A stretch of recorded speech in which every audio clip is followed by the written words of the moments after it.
Untuk diberkati, dikuatkan dengan kebenaran firman Tuhan. Jemaat Tuhan kembali, sedang bangkit berdiri.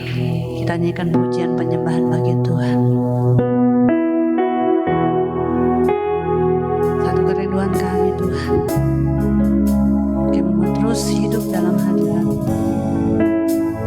bersekutu dengan tinggal di dalam Tuhan.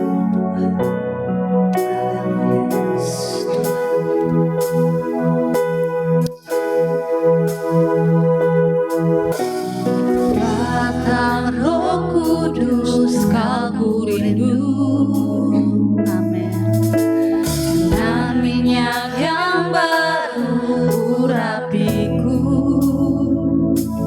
mengalir penuhiku, mengalir pulihkanku, kuasa-Mu bebaskan hidupku. Datang Roh Kudus, Kau rindu, amin. Dengan minyak yang baru urapiku, mengalir penuhiku, mengalir pulihkanku, urapan-Mu mengubah hidupku. Satu yang ku rindu, bersekutu denganmu, bersekutu lebih lagi, akan setiap kehidupan kami, akan hidup kami untuk tetap tinggal di dalam hadirat-Mu. Jamalah seluruh hidupku, urapan-Mu mengubah hidupku. Boleh kita akan pujian, katakan datang Roh Kudus, Kau rindu, haleluya. Dengan minyak yang baru urapiku, haleluya. Mengalir penuhiku, mengalir pulihkanku, kuasa-Mu bebaskan hidupku. Satu yang ku rindu, satu yang ku rindu, bersekutu denganmu, amin. Bawaku lebih lagi tinggal di dalam-Mu, nikmati hadirat-Mu, jamalah seluruh hidupku, urapan-Mu mengubah hidupku. Satu yang ku rindu, satu yang ku rindu, bersekutu denganmu, bawaku lebih lagi tinggal di dalam-Mu, nikmati hadirat-Mu, jamalah seluruh hidupku, urapan-Mu mengubah hidupku. Satu yang ku rindu, satu yang ku rindu, bersekutu denganmu, bawaku lebih lagi tinggal di dalam-Mu, nikmati hadirat-Mu, jamalah seluruh hidupku, urapan-Mu mengubah hidupku, urapan-Mu mengubah hidupku. Tuhan, kami ingin mengalami perubahan dari hari ke hari untuk semakin sempurna dan memuliakan Tuhan. Namun tidak ada kemampuan dalam diri kami untuk mengubah apa yang ada dalam diri kami kalau Roh Kudus tidak bersama dan mengajari kami. Itulah sebabnya kami mohon Roh Kudus menolong kami ketika kami belajar firman-Mu saat ini. Hamba-Mu berdiri di tengah-tengah umat-Mu yang menanti-nantikan kuasa dan kebenaran-Mu. Biarlah mengurapi dan menuntun hamba-Mu. dan terlebih hati kami semuanya telah diubahkan dan dijamah oleh Tuhan, sehingga firman Tuhan kami mengerti bukan dengan kekuatan kami, tapi firman itu sendiri dituntun oleh Roh Kudus, sehingga kami boleh menerima, memahami, mengalami, dan akhirnya kami boleh berubah ke arah yang seperti yang Tuhan mau. Biarlah pengampunan Tuhan turun atas kami semuanya. Pakai hamba-Mu yang hina ini Tuhan, yang penuh dengan kekurangan. Tetapi kalau Tuhan bekerja dan kuasa dan kehendak-Mu dinyatakan di tempat ini, biar hamba-Mu boleh berkata-kata dalam tuntunan dan biar Tuhan yang dipermuliakan. Kami siap belajar dari firman-Mu, dalam nama Tuhan Yesus kami berdoa. Amin.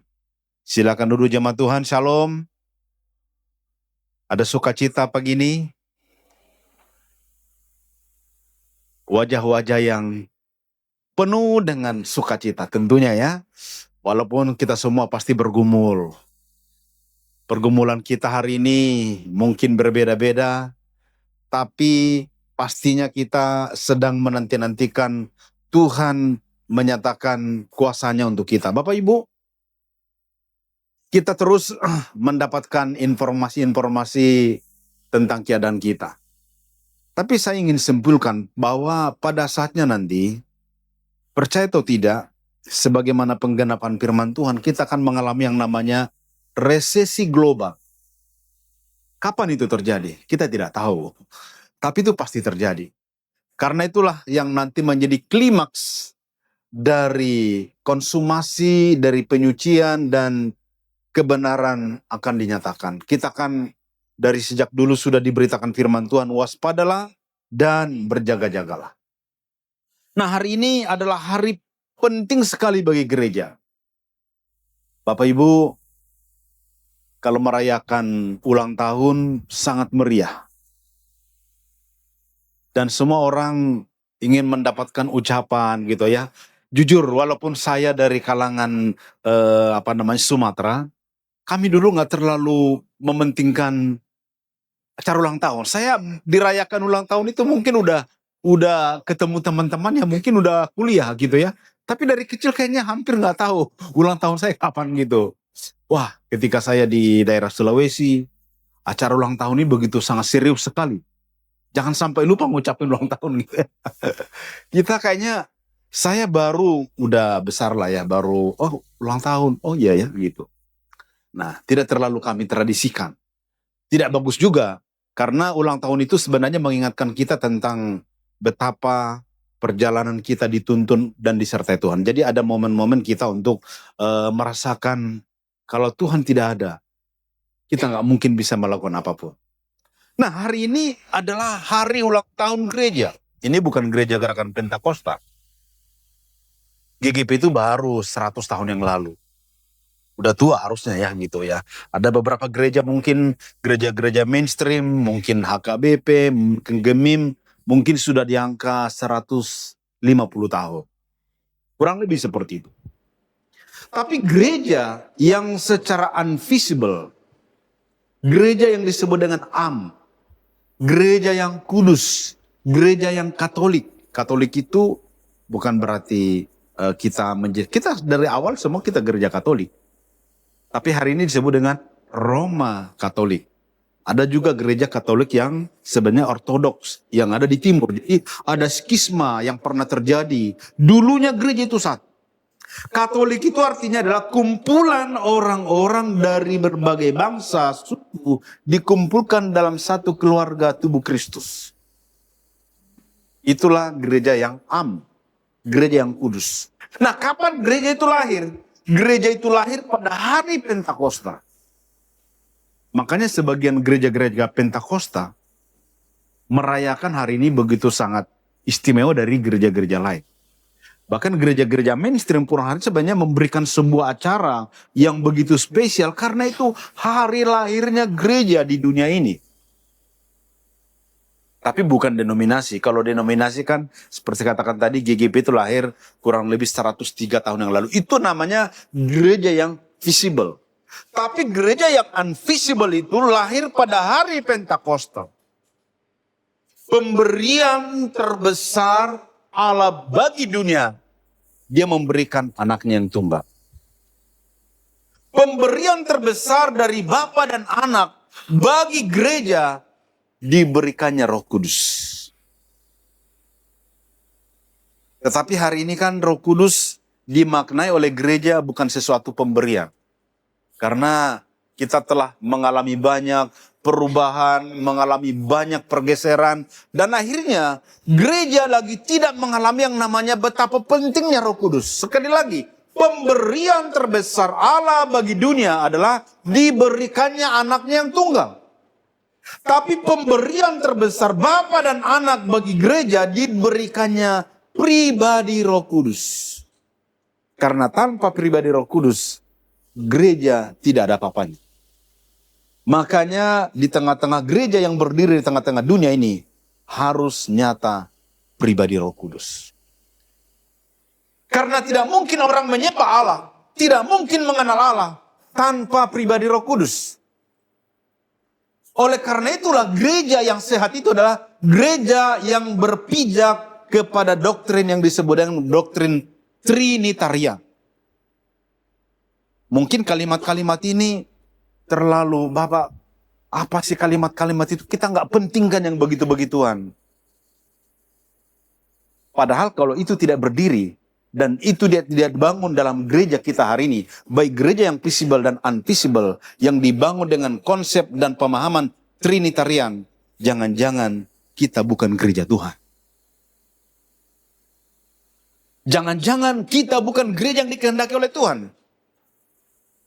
Martin Luther pernah berkata, di mana ada bangunan gereja didirikan, maka iblis akan membangun kapel di sampingnya. Wah, terlihat kalimat dari Martin Luther ini sedikit agak nyeleneh gitu ya. Tapi itu faktanya. Di mana bangunan gereja dibangun, maka iblis akan membangun kapel di sampingnya.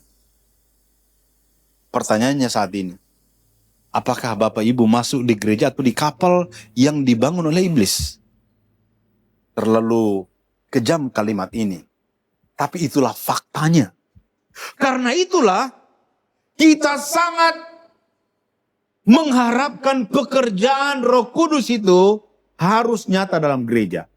Masalahnya juga yang serius hari ini, orang Kristen, orang-orang Pentakosta, aliran hari ini mengalami distorsi pemahaman yang begitu serius. Kenapa? Karena orang-orang percaya zaman sekarang hanya mengagungkan tentang kuasa Roh Kudus, tapi tidak pernah sampai kepada pemahaman tentang pribadi Roh Kudus. Beda antara pribadi dengan kuasa. Walaupun dalam pribadi Tuhan itu ada kuasa. Tetapi gereja yang tidak sampai kepada pemahaman pribadi Roh Kudus hanya bersifat kuasa, ini juga sedikit berbahaya. Bukan sedikit, memang sangat berbahaya. Tapi apakah jemaat pernah sadar dengan bagian-bagian yang seperti itu? Yang penting kita beribadah, memuji Tuhan, menyembah Tuhan. Sehingga kita merasa itu cukup. Tidak seperti itu. Dua hal yang diajarkan oleh Alkitab tentang hal memuji. Hanya dua kali. Kata ujilah aku dalam Alkitab perjanjian lama dan perjanjian baru. Hanya dua kali. Yang pertama dalam Maliaki, ujilah aku tentang persembahan. Saya tidak bahas tentang persembahan persepuluhan. Karena hari ini fenomena persepuluhan ini menjadi tren yang hari ini adalah pada gereja-gereja sekarang. Kenapa? Karena memang persepuluhan di antara banyak gereja-gereja hari ini dianggap adalah hak monopoli oleh pemimpin gereja. Dia merasa adalah tangan Tuhan untuk menerima perpuluhan. Tapi ketika membantu dan menolong dan berbagian, bahkan mengasihi jemaat dan orang-orang lain, para gembala-gembala berkata, itu bukan saya. Maka terjadi distorsi. Tapi ketika berbicara perpuluhan, dia merasa berhak. Tapi ketika berbicara tentang melayani dan menjangka jiwa-jiwa, itu bukan saya, itu bukan bagian saya. Saya tidak membahas ini. Walaupun kita harus membayar perpuluhan, itu adalah intinya. Bagian yang kedua, ketika Alkitab berkata, ujilah aku, berbicara tentang ajaran. Hanya dua kali Alkitab begitu seriusnya tentang ajaran ini. Ujilah aku. Karena ternyata banyak gereja-gereja hari ini berbicara tentang Roh Kudus, tapi bukan seperti pribadi yang diajarkan oleh firman Allah. Gereja bukan berbicara tentang banyaknya orang yang datang ke gereja, tapi tentang seberapa jemaat yang mengerti tentang kebenaran ini.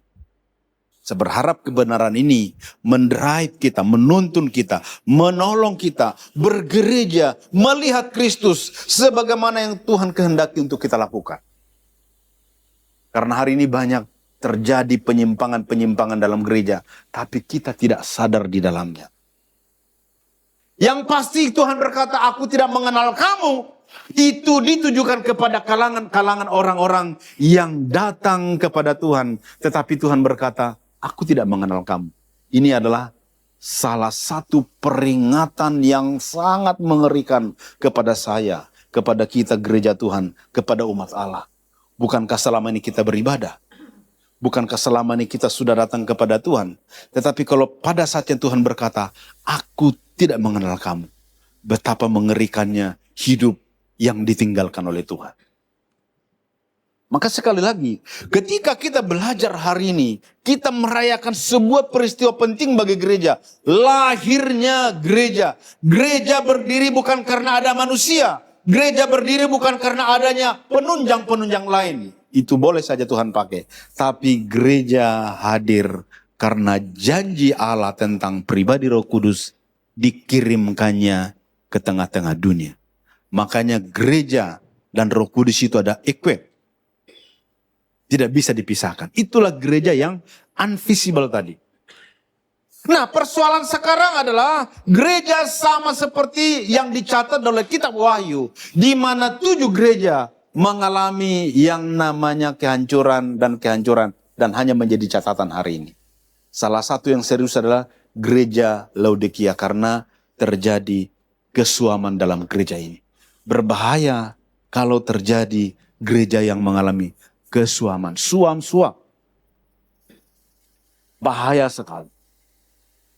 Tapi persoalan yang paling serius karena suam-suam ini adalah datanglah era postmodern hari ini. Datanglah namanya zaman yang penuh dengan media sosial hari ini. Zamanlah kita hidup dalam zaman yang hari ini kita mendapatkan berbagai informasi apapun yang kita butuhkan dengan mudah kita dapatkan hari ini. Tapi inilah zaman di mana kita kehilangan relasi. Kita pasti mengalami. Kita boleh membandingkan. Dulu keluarga kami yang begitu sangat sederhana. Saya masih ingat. Tapi kalau makan malam, jangan sampai ada keluarga yang tidak ikut makan bersama-sama. Dan itu momen-momen yang begitu sangat membahagiakan. Walaupun kita sepertinya terpaksa. Jadi saya masih ingat nanti mama saya mengambil nasi lebih dulu untuk suami. Baru anak-anak walaupun hanya nasi dan sangat sederhana. Tetapi hari ini, bagian-bagian seperti ini kayaknya asing bagi generasi Gen Z sekarang. Kapan saya lapar ya di situ saya makan gitu ya. Gak peduli siapa duluan, mau duduk bersama-sama. Itu gak penting. Itu gak serius. Tapi pergeseran seperti ini jangan disangka tidak membahayakan. Karena gereja, keluarga adalah bagian yang tidak terpisahkan dari tuntunan Roh Kudus. Nah, karena itulah pada hari ini saya ingin membagikan beberapa bagian dari firman Tuhan tentang bagaimana gereja yang mengalami kesuaman hari ini dan tanpa Roh Kudus yang bekerja, maka kita akan meneruskan kesuaman ini. Dan Alkitab berkata dimanapun gereja yang suam-suam pasti ada pada kehancuran. Tapi Alkitab juga mencatat hanya 5 darah yang pintar, yang bijak, yang siap menanti sang mempelai. Itu adalah teguran dan sekaligus semacam hint, semacam petunjuk kepada gereja masa kini. Kita ada pada 5 darah yang bijak atau 5 darah yang bodoh. Tapi hari ini gereja menawarkan yang penting jemaat datang diberkati Tuhan. Mereka nanti mau bagaimana itu urusan masing-masing.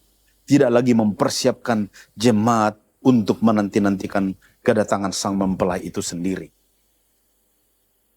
Kesuaman bukan hanya karena mungkin gereja tidak lagi diisi oleh orang-orang. Bisa saja datang terjadi hari ini.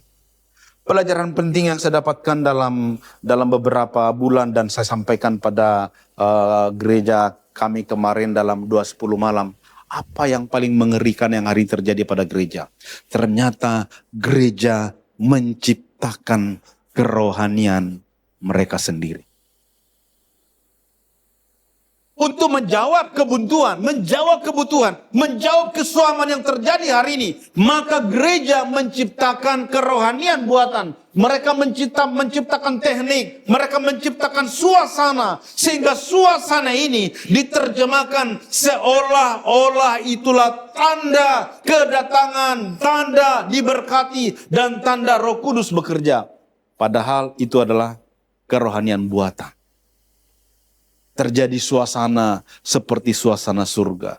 Terjadi teknik-teknik yang begitu memukau sehingga menggugah perasaan, tapi tanpa kebenaran. Itulah yang terjadi gereja masa kini. Itulah yang terjadi fenomena gereja yang berkembang hari ini. Bapak-bapak, ibu-ibu sekalian, tidak sulit bagi Bapak menemukan gereja yang menyenangkan Bapak Ibu hari ini beribadah. Penampilannya megah, tempat duduknya empuk, suasananya meriah. Bapak Ibu diajak mungkin bisa tertawa terpingkal-pingkal. Kesaksiannya luar biasa. Yang miskin jadi kaya, yang kanker jadi sembuh. Dan itu bisa menjadi tontonan yang menarik di depan. Hari ini gereja memperjualbelikan mujizat. Tetapi miss tentang pemahaman akan Roh Kudus. Padahal itulah kekayaan dalam gereja. Pemberian terbesar Allah Bapa Anak kepada gerejanya adalah pribadi Roh Kudus. Tetapi bagaimana kita mengenal, bagaimana kita mengalami, bagaimana kita berelasi, bagaimana kita berhubungan. Itu hari ini menjadi tidak penting. Karena memang membutuhkan ketekunan. Gereja mula-mula mereka bertekun dengan pengajaran rasul-rasul. Tapi hari ini ketekunan ini bukan lagi ketekunan yang sama dengan yang ada pada gereja mula. Kita tekun kepada sesuatu yang kesementaraan. Kita nggak pernah lagi bertekun kepada yang namanya kekekalan. Kenapa? Karena tidak mungkin dilakukan oleh gereja tanpa Roh Kudus yang bekerja dalam gereja itu masa kini. Gereja masa kini tidak membutuhkan gereja atau umat yang banyak. Gereja yang megah. Tapi gereja di mana umatnya hari ini dipenuhi dengan kuasa pengenalan akan pribadi Roh Kudus. Saya berharap itu terjadi bagi GGP ke Pasar Baru. Karena itulah yang membawa kita nanti semakin mengenal siapa Kristus bagi saya. Gereja berorientasi yang penting Bapak Ibu diberkati. Mujizat terjadi. Saya sangat terganggu bagi saya dalam pelayanan hari ini. Karena seluruh mimbar-mimbar gereja hari ini hanya mempertontonkan tentang mujizat. Tentang bagaimana diberkati Tuhan. Tentang bagaimana ditolong oleh Tuhan. Tetapi Alkitab dalam perjanjian lama pernah berkata, Sadrak, Mesak, Abednego. Mereka berkata, sekalipun Tuhan tidak menolong kami seperti apa yang kami dan kalian harapkan. Tapi aku tidak akan pernah tidak menyembah Allah. Inilah pekerjaan Roh Kudus. Pekerjaan Roh Kudus itu bukan memberikan apa yang kita mau. Tapi pekerjaan Roh Kudus kita melakukan apa yang Tuhan mau. Itu. Hari ini kita udah terlalu egois. Doa-doa kita, doa-doa yang hanya untuk diri kita, kebutuhan kita sendiri. Tapi apakah kebutuhan Tuhan yang begitu sangat mengasihi dunia ini masih menjadi isi hati kita hari ini? Itulah yang diisi oleh berbagai gereja mimbar-mimbar hari ini. Hanya sedikit mimbar yang terus menyuarakan kebenaran. Memang Alkitab berkata, di mana gereja, di mana kumpulan orang-orang percaya yang selalu konsentrasi kepada firman Allah, memang itu tidak menarik bagi banyak orang. Kecuali hatinya melihat kekekalan. Gereja-gereja yang berdiri, yang tekun kepada kebenaran memang tidak menjadi tempat duduk yang nyaman bagi jemaat yang menanti-nantikan hiburan dan sensasi perasaan. Bapak Ibu berdiri di mana hari ini? Saya tidak mengupas tentang beberapa bagian, tapi karena ini menjadi pengantar bagi kita hari ini tentang Pentakosta. Betapa gereja hari ini mengalami kesuaman. Pun gereja mungkin mengalami semacam gerakan-gerakan yang kelihatan sensasional. Tapi sebenarnya itu adalah kerohanian yang diciptakan oleh orang-orang, pemimpin-pemimpin yang berorientasi kepada materialistik, kepada pengakuan, tetapi minim tentang pribadi Roh Kudus. Tapi ingat, siapapun yang menyalahgunakan kebenaran untuk kepentingan diri, kepentingan kelompok, tidak ada yang bisa miss dari pandangan Tuhan. Mereka kan dipertanggungjawabkan. Masalahnya kasihan jemaat-jemaat yang selama ini dituntun kepada sesuatu yang kelihatan rohani, tetapi justru melukai hati Tuhan. Makanya hamba-hamba Tuhan majelis, bertekunlah dalam doa, berlututlah kepada Tuhan.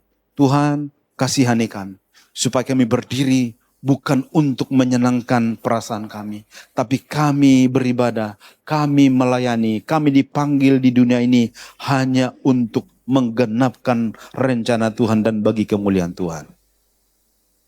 Carilah kerajaan Allah. Itu bukan berbicara tentang kita hanya mendapatkan pemenuhan tentang kebutuhan kita.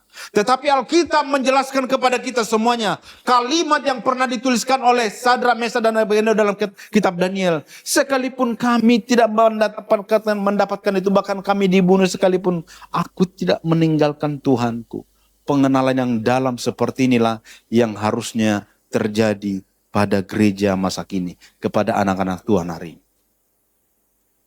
Seberapa jauh kita mengenal Allah kita hari? Kita mudah meninggalkan Tuhan ketika keinginan kita tidak tercapai. Tapi satu janji yang terus ada sepanjang masa.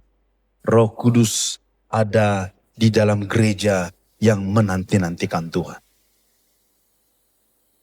Saya tidak membaca keseluruhan tentang Kisah Para Rasul 2. Karena nanti saya kaitkan dengan Roma. Sebagai jawaban bagi kita hari ini tentang apa yang paling dibutuhkan oleh gereja hari ini. Dan sebagai jawaban untuk menghindarkan kita dari kesuaman yang mungkin saja melanda kita. Bisa saja terjadi pada saya. Karena kita hidup dalam generasi yang komunal. Kita terpengaruh, kita sering terseret, kita terbawa arus. Itulah model gereja masa kini. Karena kita terbawa dengan fenomena-fenomena yang terjadi. Ketika terjadi fenomena, semua gereja ikut menghayati kepada fenomena ini dan meninggalkan esensi kebenaran. Pada hari Pentakosta dalam Kisah Para Rasul dikatakan, ketika tiba hari Pentakosta, semua orang percaya berkumpul di satu tempat. Menunjukkan bahwa deklarasi janji Tuhan tentang pribadi Roh Kudus sudah hadir di tengah-tengah dunia. Gereja mulai berdiri. Itulah Bapak, Ibu, dan saya. Bukan GGP-nya. Organisasi apapun di dunia ini buatan manusia. Bisa salah. Walaupun itu dipakai Tuhan. Tapi gereja yang sesungguhnya adalah hati Bapa, hati kita semuanya, dan hati saya. Itulah yang disebut dengan gereja yang invisible. Karena kalau kita mati nanti, di surga tidak ada coupling. Namanya jemaat gereja gerakan Pentakosta. Enggak berlaku di surga yang begitu. Enggak ada. Nanti kita ke surga langsung tiba-tiba gereja yang ini di sana tempatnya. Enggak ada. Enggak ada. Tapi di sana hanya ada satu nama yang dicatat di dalam gereja tubuh Kristus. Dan di sanalah malaikat membukakan kitab kehidupan. Apakah kita telah dimeteraikan atau tidak? Dan hanya satu kalimat dari Kristus sebagai kepala gereja yang duduk di tahta Allah. Sabaslah hai kau hambaku yang setia dan taat. Itu kata-kata yang hari ini mungkin tidak terlalu penting bagi kita. Tetapi kalimat itu adalah kalimat yang keluar daripada mulut malaikat. Kebanggaan yang tidak terbayangkan mulia dan agungnya. Dan itulah sukacita orang-orang saleh hari ini. Menantikan saatnya nama kita disebut dalam buku kehidupan. Ternyata kita setia dan taat. Dan itu hanya terjadi karena Roh Kudus bekerja. Hari Pentakosta, hari lahirnya gereja, diberikannya pemberian terbesar bagi kita. Dan itulah yang membuat kita mampu bertahan sampai hari ini. Jangan masuk kepada sensasi-sensasi fenomena-fenomena yang seterusnya. Di dalam Alkitab dikatakan pada saat Pentakosta terjadi bahasa lidah. Sebenarnya bahasa lidah bukan berbicara tentang bahasa roh dalam Kisah Para Rasul. Dalam Kisah Para Rasul 2 ini terjadi bahasa lidah, sebenarnya bahasa-bahasa yang dimengerti oleh seluruh bangsa. Dan itu sebenarnya deklarasi bahwa keselamatan bukan hanya untuk orang-orang Yahudi, tetapi keselamatan itu bagi seluruh bangsa, bagi seluruh suku, di mana saja. Sampai hari ini kita telah mengalami yang namanya Injil yang sejati. Pada saat murid-murid 12 rasul keluar dari Yerusalem, mereka menyebar ke seluruh dunia. Ada ke India, ada ke Prancis dan seterusnya. Bahkan hanya sedikit dari antara mereka yang pulang ke Yerusalem. Tapi ingat, mereka hampir semua mati dalam keadaan mati syahid. Paulus dipenggal kepalanya.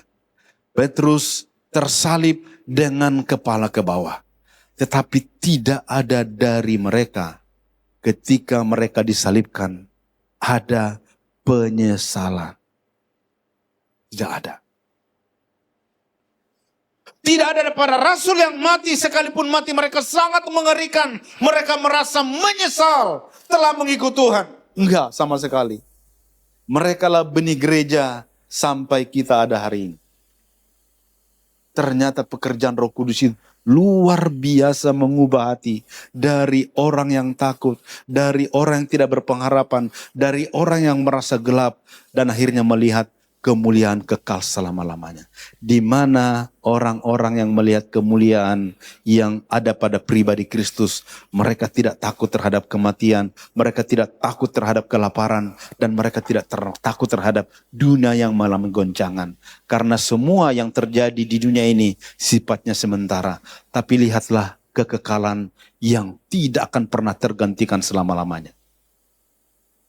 Bapak Ibu ingat Kisah Para Rasul 9 yang menuliskan tentang Stefanus.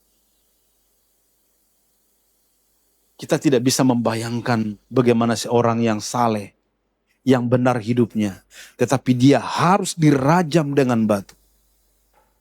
Kisah Para Rasul 9 mencatat. Tetapi justru dia berdoa, Tuhan ampunilah mereka, karena dia melihat ternyata yang membuat dia bersuka cita dan kekal selama-lamanya. Aku telah melihat kemuliaan. Aku telah melihat Kristus ada di tahta Allah. Hanya orang-orang yang mampu melihat Kristus di tahta Allah akan berkata, aku tidak akan mundur meski dunia sedang bergoncang. Tetapi siapa yang bisa membawa kita ke sana? Itu pertanyaannya. Siapa yang bisa membawa kita kepada pengalaman spiritual yang begitu penting itu? Kecuali Roh Kudus dan firman-Nya menguasai hati kita. Tanpa itu kita hanya menjadi orang Kristen yang munafik. Kita hanya memiliki perasaan berani, tapi keberanian yang palsu. Kita hanya merasa damai, tapi damai yang kita peroleh dan kita alami selama ini sebenarnya tidak bersumber dari Allah, tapi itu adalah damai palsu. Sekali lagi saya ingat dan saya ingatkan kutipan daripada Martin Luther. Di mana gereja berdiri, di mana gereja dibangun, lihat di sampingnya pasti ada kapel yang dibangun oleh iblis. Selalu beriringan. Tetapi kapel yang seindah apapun yang dibangun oleh iblis, tidak ada Roh Kudus di sana. Tapi gereja yang berdiri karena kebenaran, ada Roh Kudus yang membawa kita kepada melihat kekekalan. Pentakosta harusnya kita bersyukur, Tuhan, Engkau memberikan kepadaku pribadi, di mana pribadi Roh Kudus itu menjagaku, menuntunku, melengkapiku, dan terus untuk fokus kepada kekekalan. Itu adalah hari Pentakosta. Saya tidak baca semua, nanti Bapak Ibu baca Kisah Para Rasul 2 ayat 1 sampai dengan 10 tentang hari Pentakosta. Tapi beberapa bagian telah saya sarikan dan saya jelaskan. Sekarang kita masuk kepada Roma 8 ayat 26.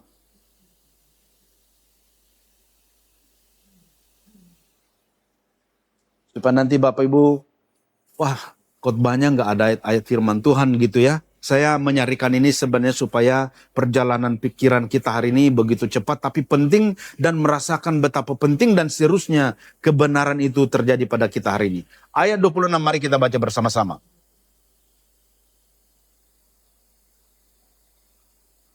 Udah dapat semuanya?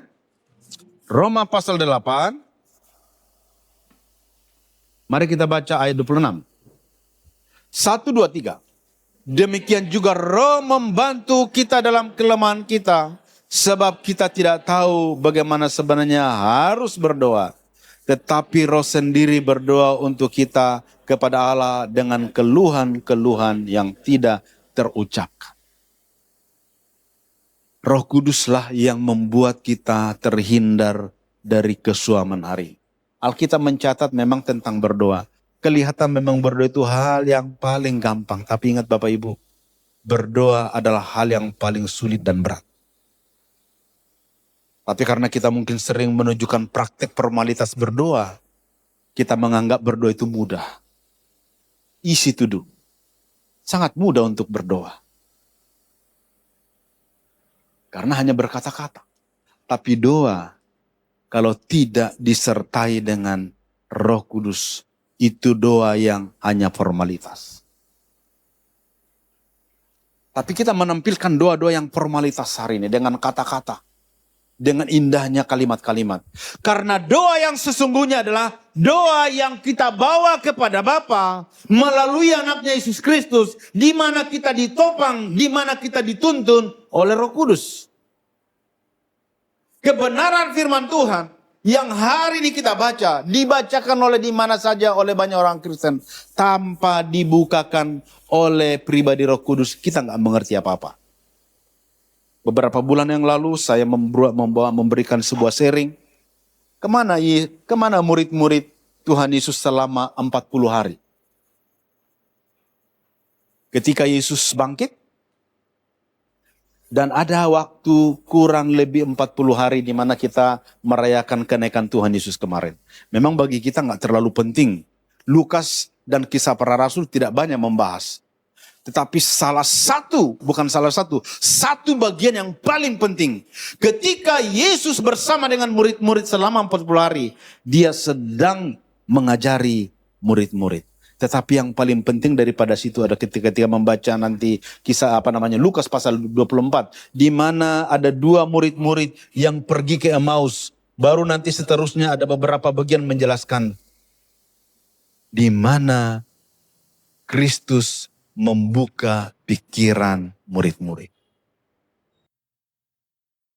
Hari ini gereja yang tidak dibukakan pikirannya oleh Roh Kudus, maka kita hanya menjadi gereja yang melakukan rutinitas tanpa pikiran yang dibukakan oleh Roh Kudus. Itulah faktanya hari ini. Kenapa murid-murid tadinya ketika mereka dia melihat Yesus disalibkan, melihat Yesus dianiaya, mereka lari semuanya. Tapi pada saat Yesus bangkit, murid-murid berkumpul, dan ketika berkumpul dikatakan oleh Alkitab, Yesus membuka pikiran mereka. Di mana gereja yang tidak dibukakan pikirannya oleh Roh Kudus melihat firman Allah, kita hanya gereja yang beraktivitas, tapi bukan gereja yang melakukan kehendak Allah. Maka penting sekali gereja berlutut, Tuhan bukakan kebenaran-Mu, bukakan kebenaran-Mu, bukakan kebenaran-Mu. Roh Kudus tolong kami. Hari ini banyak yang fasih, mungkin memiliki pengetahuan intelektual tentang kebenaran, tentang firman Allah. Tapi kalau itu tidak dibukakan oleh kebenaran firman Tuhan melalui Roh Kudus, itu hanya menjadi sebuah teori yang memuaskan intelektual kita, tapi tidak pernah memuaskan jiwa kita. Maka poin pertama saya ingin jelaskan kepada Bapak Ibu hari ini, bagaimana kita mengalami sukacita menjadi milik Tuhan dalam gereja. Dalam ayat yang kita sudah baca tadi, Roma. Karena Roma inilah sebenarnya pijakan doktrin yang terpenting. Karena Roma memakai kitab daripada Roma ini untuk membangun landasan kekristenan, doktrin yang benar terhadap kehidupan kita dan mengenal Tuhan. Maka bagian pertama saya jelaskan kepada kita hari ini. Hanya Roh Kuduslah yang membuat seseorang mengerti apa yang sesungguhnya dibutuhkan oleh jiwa kita. Terlihat sederhana ya. Tapi saya ingin meng-highlight kalimat ini. Roh Kuduslah yang mengajari kita, yang membuat kita, yang membuat gerejanya mengerti apa sesungguhnya yang dibutuhkan oleh jiwa kita hari ini. Orang berkata, yang dibutuhkan jiwaku adalah saya mendapatkan materi yang cukup. Orang hari ini merasa kebutuhan jiwanya adalah saya mendapatkan pengakuan, saya mendapatkan sehat. Kalau boleh saya sehat sampai tua. Bapak Ibu masih ingat istilah-istilah yang keren anak muda hari ini? Muda senang-senang, tua kaya raya, muda senang-senang, tua kaya raya, mati masuk surga gitu. Waduh, ini tawaran yang begitu menggoda dunia hari ini. Itu semua orang pasti mau. Tapi apakah itu yang dibutuhkan jiwa kita? Alkitab pernah mencatat ketika ada orang yang kaya raya dan seorang yang sangat sederhana mati. Ketika orang kaya itu mati, ternyata jiwanya merana. Dan pernah dia berkata, tolonglah Abraham, perintahkan Lazarus untuk meneteskan setetes air. Betapa berharganya setetes air bagi dia ya. Tapi itu pun enggak didapatkannya. Itulah jiwa yang merana. Itulah jiwa yang paling tidak berharga. Padahal waktu muda dia, waktu dia hidup, apa yang enggak dia bisa dapatkan. Tapi propaganda seperti ini terekam baik-baik bagi orang-orang masa kini. Kaya raya, bersenang-senang, mati masuk surga. Ini adalah propaganda iblis. Tetapi membuat jiwa kita merana. Tetapi Roh Kudus dalam kitab Roma menjelaskan kepada kita yang membuat hati kita sebenarnya, yang membuat hidup kita sebenarnya, apa yang paling dibutuhkan oleh jiwamu dan jiwaku. Tidak pernah ini dibukakan oleh hikmat manusia. Tidak pernah. Tidak pernah diberikan oleh manusia. Bapak Ibu mungkin nggak terlalu, saya juga kenal, tapi mungkin kita membaca sejarah. Ada yang namanya Aristoteles, ada Socrates, ada satu yang namanya Bapak Yunani yang sangat pinter, antara Socrates dan Aristoteles ada satu lagi namanya. Mereka telah menemukan bahwa tujuan hidup manusia itu adalah bahagia. Ilmu ini sekarang 2000 tahun lalu begitu populer. Maka Tuhan memilih seorang Paulus menjadi rasul karena Paulus memiliki pemikiran kecerdasan yang luar biasa. Bisa mematahkan paham gnostik yang terjadi masa itu. Jadi Paulus dipakai oleh Tuhan itu tidak asal-asalan. Kenapa? Pada masa itu beredar satu ajaran. Tujuan manusia adalah bahagia. Tapi bagaimana bisa mendapatkan bahagia? Mereka harus pintar, mereka harus cerdas, mereka harus menjadi orang yang baik. Tidak dilarang secara moralitas. Tetapi siapakah yang bisa menuntun kita hari ini untuk mendapatkan yang terbaik bagi jiwa? Yang terbaik bagi jiwa kita adalah hanya Kristus bertahta dalam hati kita.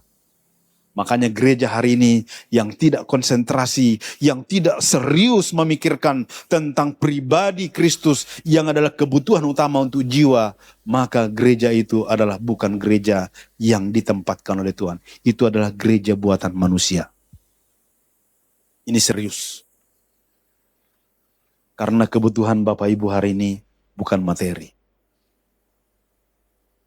Bapak Ibu bisa aja dikasih mungkin berkelimpahan, tapi itu bukan kebutuhan jiwa. Kebutuhan jiwa kita hanya disadarkan, hanya dituntun oleh Roh Kudus, dan kebutuhan itu adalah Kristus. Kalau Bapak Ibu pernah mendengarkan sebuah lagu, yang hari ini lagu hanya semacam klise saja. Tapi saya sangat yakin lagu ini adalah lagu yang Tuhan tuntun kepada penulisnya dan bisa menyadarkan kita. Yesus yang termanis buat jiwaku, buat jiwaku, buat jiwaku. Yesus yang termanis buat jiwaku. Ku cinta selamanya. Lagu ini pernah Bapak Ibu dengarkan? Lagu ini semua orang Kristen tahu. Tapi saya terlalu yakin lagu ini adalah orang pernah dipakai oleh Tuhan menjelaskan kepada kita. Yang termanis, yang terbaik bagi jiwa kita hanya Kristus. Bapak Ibu boleh tahu ini. Tapi apakah itu menyentuh hatimu? Hanya Roh Kudus yang bekerja. Orang di luar Kristen pun bisa menyanyikan lagu ini. Tapi apakah Roh Kudus membukakan pikirannya bahwa kebutuhan jiwa saya adalah Kristus?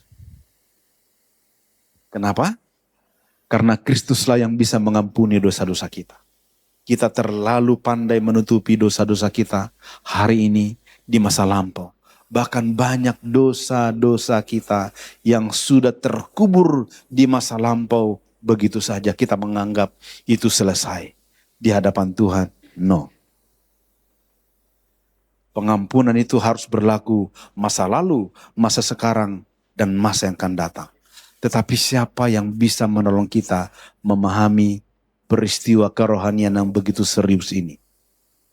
Kita menganggap ini enggak serius. Tetapi betapa seriusnya dosa kita. Dan karena itulah dia harus mati di kayu salib. Penjelasan kayu salib hari ini dalam gereja begitu sangat gampang. Begitu sangat remeh-temeh, dianggap dosa, dianggap salib itu hanya memberikan kesembuhan. Engkau yang percaya kepada Tuhan, sakitmu disembuhkan. Engkau yang percaya kepada Tuhan, jadi miskin, jadi kaya. Engkau yang percaya kepada Tuhan, masalahmu selesai. Dianggap salib hanya untuk menyelesaikan persoalan kita yang remeh-temeh. Padahal persoalan kita yang sesungguhnya adalah pengampunan yang sempurna dari Tuhan. Apakah kita hari ini semua terlihat mungkin orang-orang baik, orang-orang rohani? Bukankah kita telah memiliki dosa-dosa yang mungkin belum terselesaikan di masa-masa lampau? Kita melupakannya. Kita berlari begitu cepat. Seolah dosa itu tidak pernah mengikat kita. Seolah kita merasa dosa itu tidak memiliki konsekuensi serius bagi kita saat ini. Dan bagi orang-orang di sekitar kita. Kita gak pernah merasa itu serius. Kenapa gereja hari ini menawarkan rasa nyaman palsu? Tapi orang-orang yang dibukakan hatinya oleh Roh Kudus, maka dia melihat betapa berdosanya saya. Saya ingat kutipan ini di sini juga pernah saya kutip ini. Timothy Keller pernah berkata, seorang hamba Tuhan dari gereja baptis yang luar biasa. Tulisannya, buku-bukunya, bukan hanya buku-bukunya, tapi dia dipakai Tuhan luar biasa. Kalimatnya yang selalu menggetarkan saya adalah, Sebetapa jahat pun kita mengakui dosa-dosa kita hari ini. Tapi ternyata dosa-dosa kita jauh lebih jahat, jauh lebih buruk, jauh lebih menakutkan dari yang kita sudah akui. Bapak Ibu mengakui hari ini kita berdosa. Tapi dosa-dosa kita jauh lebih buruk dan jauh lebih menyakiti hati Tuhan dari yang kita pikirkan, dari yang kita akui, dari yang kita tahu. Dosa itu begitu menjijikkan di mata Tuhan.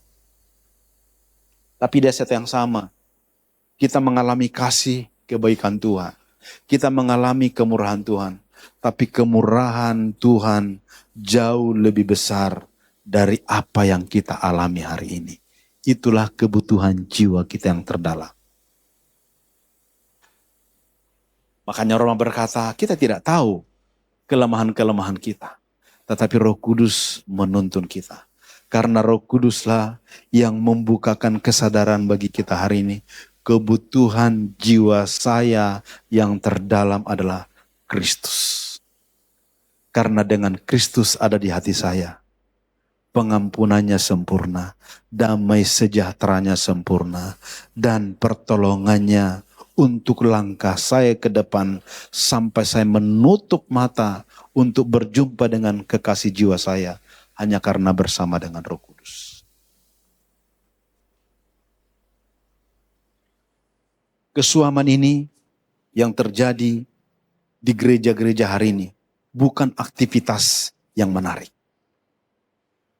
Kesuaman yang terjadi di gereja hari ini sekalipun mungkin gereja menciptakan suasana ibadah, menciptakan suasana rohani yang meriah, yang menggairahkan, yang membuat orang banyak terlibat. Itu hanya kepalsuan. Tapi Kristus yang menyadarkan kita, saya orang berdosa, saya tidak layak. Dan kita diberikan kesadaran untuk rendah hati di hadapan Tuhan. Selalu datang dengan penuh pengakuan, aku tidak tahu apa-apa Tuhan, saya tidak bisa tanpa Tuhan. Dan kita hanya datang kepada Tuhan. Berkatilah saya dengan belas kasihan-Mu. Maka itulah tanda gereja yang keluar dari kesuaman kepada gerakan untuk memuliakan Allah.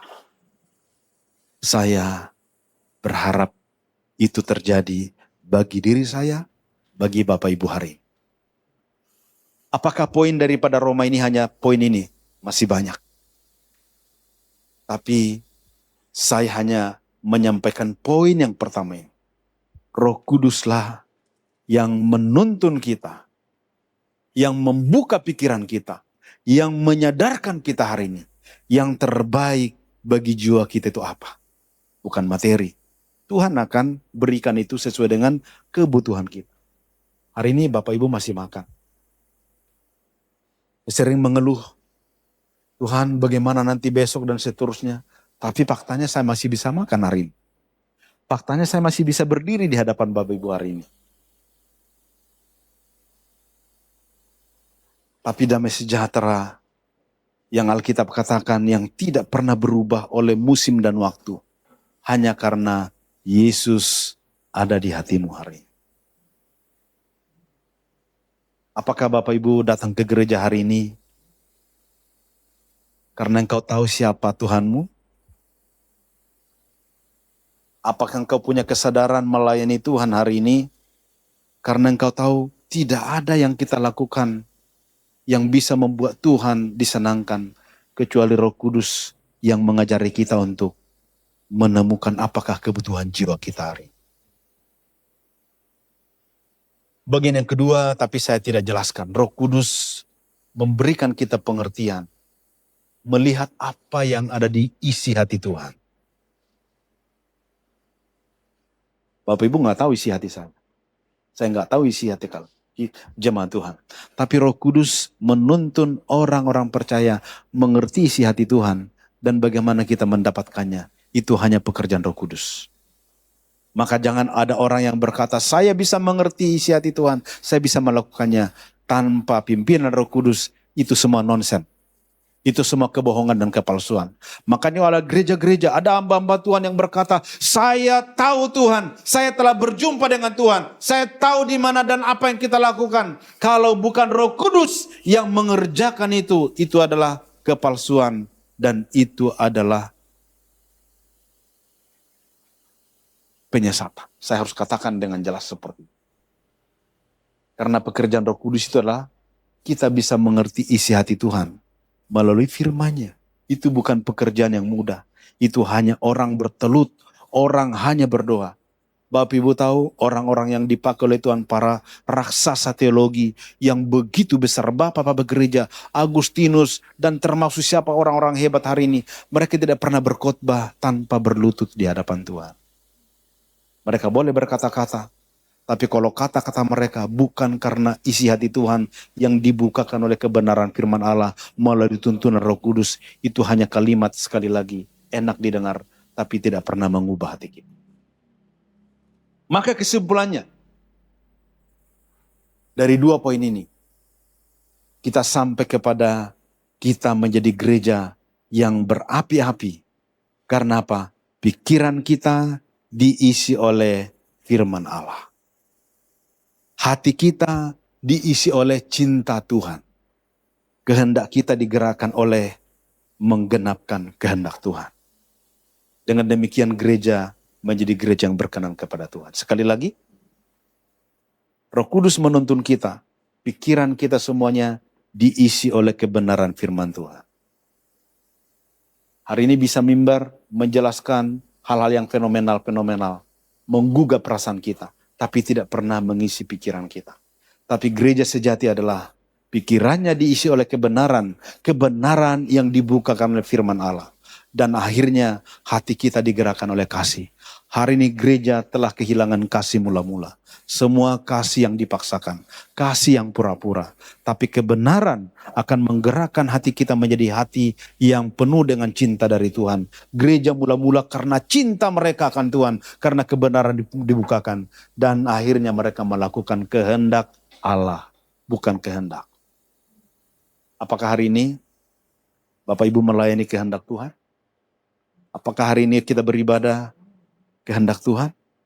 Tergantung apakah pikiran kita diisi oleh kebenaran.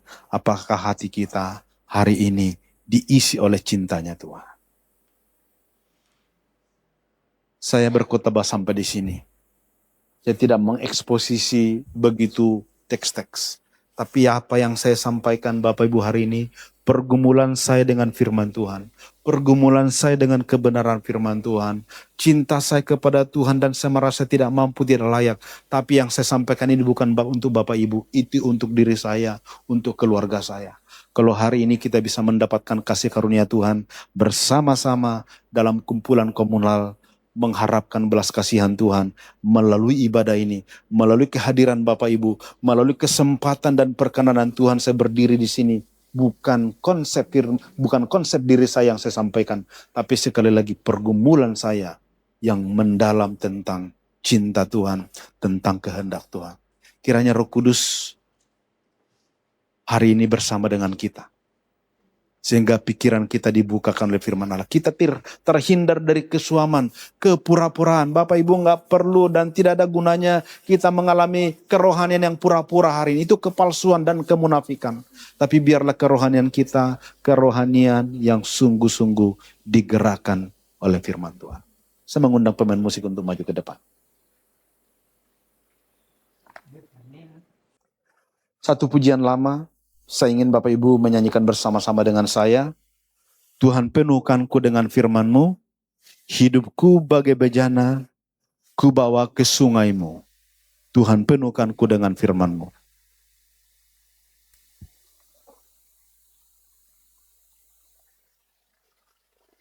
Dari kunci C tadi ya.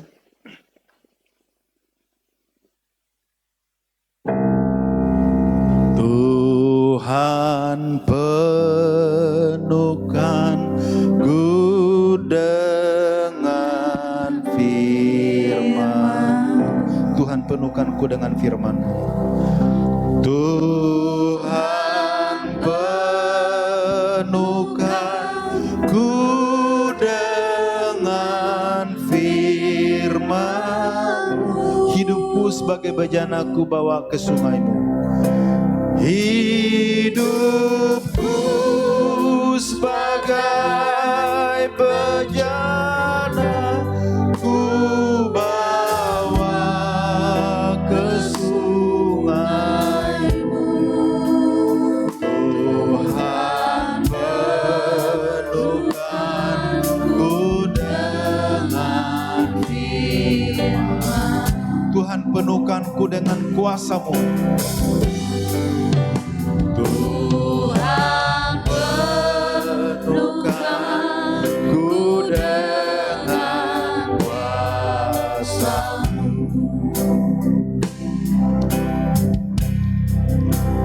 Tuhan penuhkanku dengan kuasa-Mu. Hidupku sebagai bejana, hidupku sebagai bejana ku bawa ke sungai-Mu. Tuhan penuhkanku dengan kuasa. Tuhan penuhkanku dengan kasih-Mu.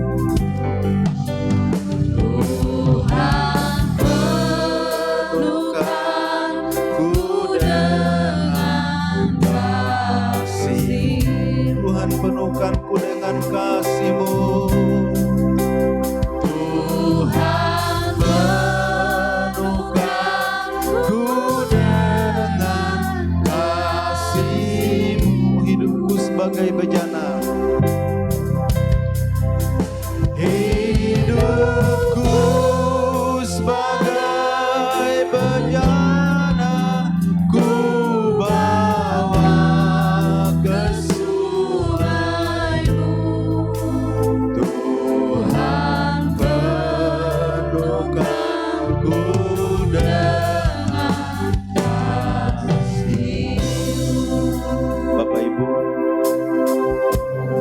berdiri sebagai hamba Tuhan di tempat ini.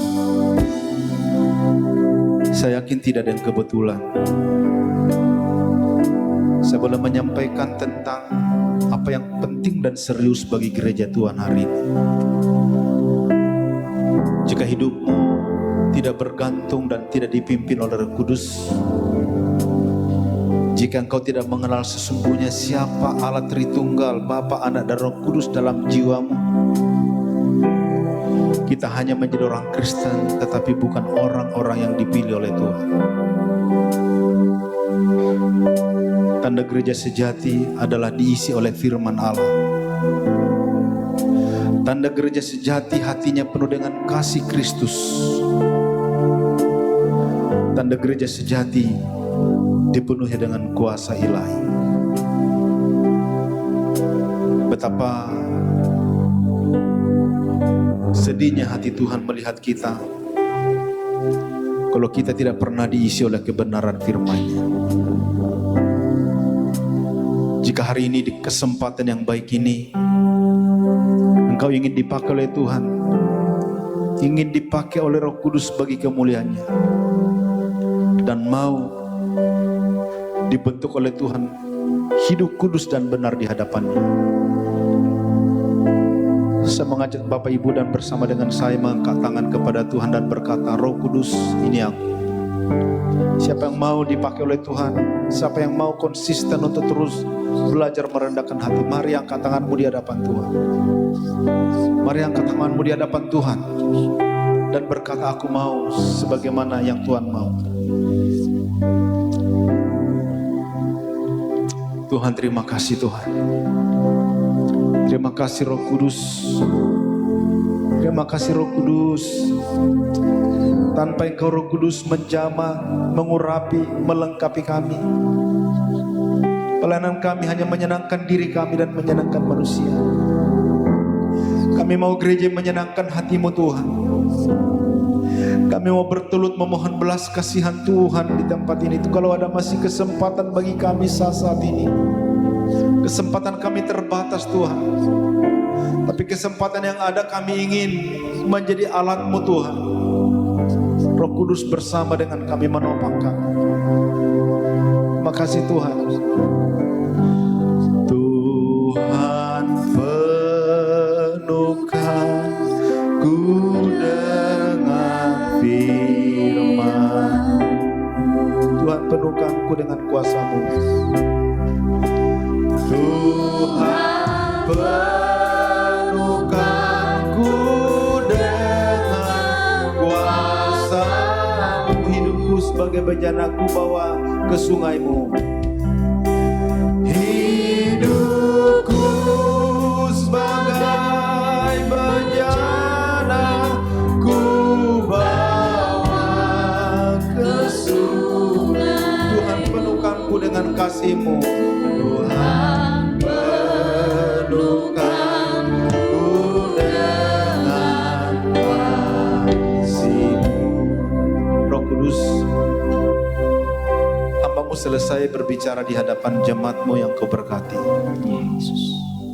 Tapi hamba-Mu percaya setiap kami adalah milik-Mu dan Engkau melihat kedalaman hati kami yang paling dalam. Bekerjalah Roh Kudus di tengah-tengah hati kami saat ini. Kalau ada jiwa-jiwa yang hari ini dibukakan hatinya kembali oleh Tuhan, untuk kembali mau dipakai oleh Tuhan, baharui hati kami ya Roh Kudus. Kami menjadi manusia yang baru setelah kami menyadari Engkau memberikan kami pemberian terbesar pribadi Roh Kudus. Gereja ini bukan karena organisasi, tapi gereja ini berdiri, melangkah dan bergerak karena Engkau adalah pemilik daripada gereja ini, dan Roh Kudus bersama-sama dengan kami melakukan kehendak. Tuhan, terima kasih kalau Tuhan berkenan menyembuhkan kami yang sakit. Jadilah kehendak. Kalau Tuhan hari ini memberikan berkat spesial di atas daripada pemberian Roh Kudus, ada yang berbeban berat, letih lesu. Jika Tuhan berkenan memberkati kami secara materi, pun itu terjadi bagi kemuliaan Tuhan. Dalam nama Tuhan Yesus, kami berdoa dan Tuhan dimuliakan. Terpujilah Allah Tritunggal kekal selama-lamanya. Amin.